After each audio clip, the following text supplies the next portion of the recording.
অন্তর্বর্তী সরকার দায়িত্ব গ্রহণের পর বেশ কিছু সংস্কার কমিশন গঠন করেছে, যাদের মধ্যে অন্যতম স্বাস্থ্য সেবা নিয়ে গঠিত সংস্কার কমিশন।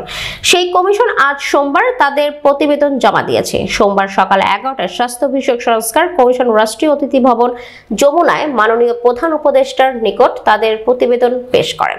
2024 সালের 17 নভেম্বর বাংলাদেশ ডায়াবেটিক সমিতির সভাপতি অধ্যাপক এ কে আজাদ খানকে প্রধান করে 12 সদস্য বিশিষ্ট স্বাস্থ্য খাত সংস্কার কমিশন গঠন করে অন্তর্বর্তী সরকার।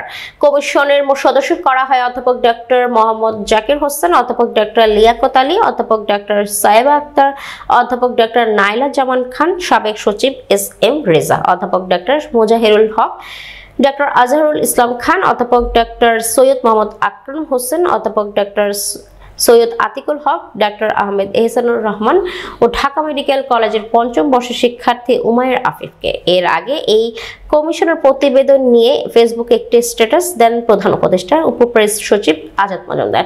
সেখানে স্বাস্থ্য খাতের সুপারিশ নিয়ে আশাবাদ ব্যক্ত করেন তিনি। উপপ্রেস সচিব তার ফেসবুক পোস্টে লিখেছেন, স্বাস্থ্য সেবা নিয়ে গঠিত সংস্কার কমিশন আজ তাদের প্রতিবেদন জমা দেবে। এটা খুবই প্রত্যাশিত যে তারা এমন কিছু সুপারিশ করবেন যা বাস্তবায়ন করা গেলে স্বাস্থ্য সেবা খাতে মৌলিক কিছু পরিবর্তন আসবে এবং বাংলাদেশের সাধারণ মানুষ উপকৃত হবেন।